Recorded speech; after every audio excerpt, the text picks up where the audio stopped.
America was the first to harness the phenomenal, revolutionary power of black gold. In the fields, machines replaced men. A liter of oil generates as much energy as 100 pairs of hands in 24 hours. In the United States, only 3 million farmers are left. They produce enough grain to feed 2 billion people. But most of that grain is not used to feed people. Here, and in all other industrialized nations, it's transformed into livestock feed or biofuels.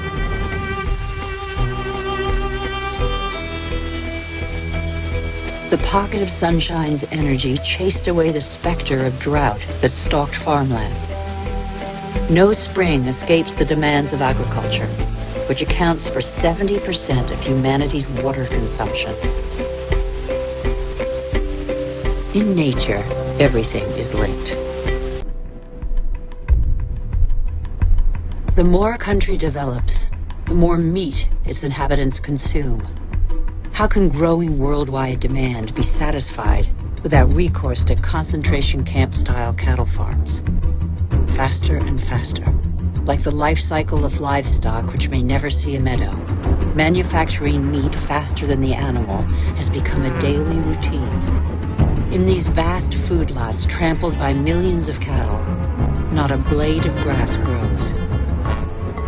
A fleet of trucks from every corner of the country brings in tons of grain, soy meal, and protein-rich granules that will become tons of meat.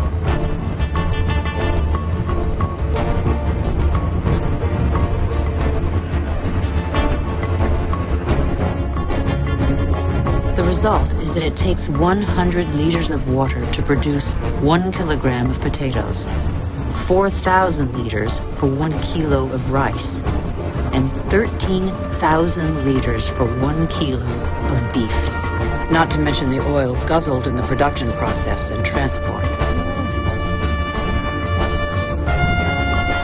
The wetlands represent 6% of the surface of the planet. Under their calm water lies a veritable factory where plants and microorganisms patiently filter the water and digest all the pollution. These marshes are indispensable environments for the regeneration and purification of water. They are sponges that regulate the flow of water. They absorb it in the wet season and release it in the dry season. In our race to conquer more land, we have reclaimed them as pasture for our livestock, or as land for agriculture or building. In the last century, half of the world's marshes were drained. We know neither their richness nor their role. Trees breathe groundwater into the atmosphere as light mist. They form a canopy that alleviates the impact of heavy rains. The forests provide the humidity that is necessary for life. They store carbon, containing more than all the Earth's atmosphere. They are the cornerstone of the climactic balance on which we all depend.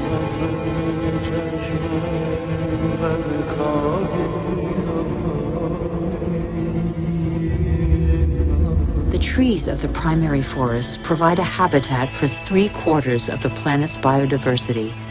That's to say, of all life on Earth. The forest gives way to cattle ranches or soybean farms. 95% of these soybeans are used to feed livestock and poultry in Europe and Asia. And so, a forest is turned into meat.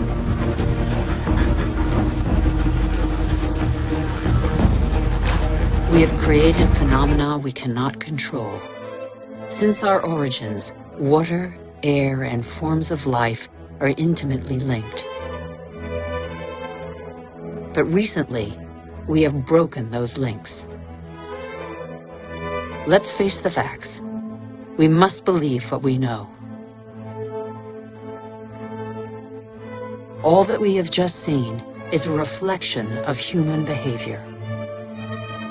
We have shaped the earth in our image, We have very little time to change.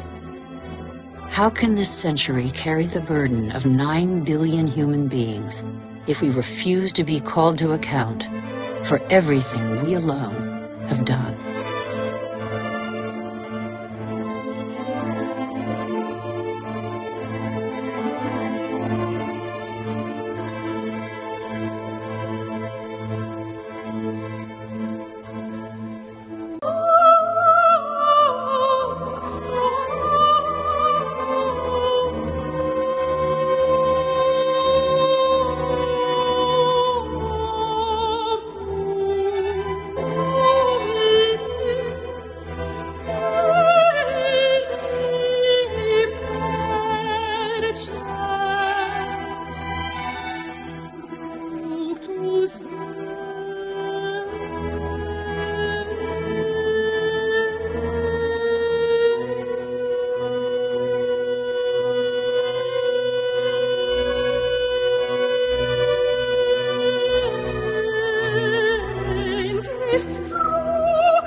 The cost of our actions is high.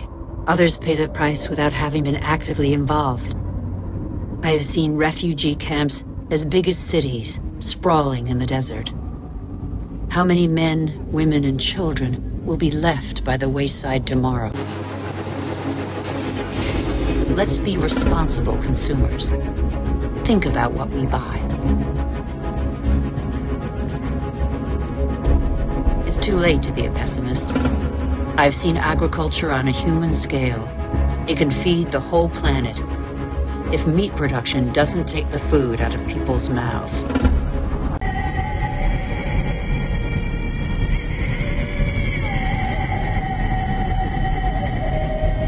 It's time to come together. What's important is not what's gone, but what remains. We still have half the world's forests, thousands of rivers, lakes, and glaciers, and thousands of thriving species. We know that the solutions are there today. We all have the power to change. So what are we waiting for?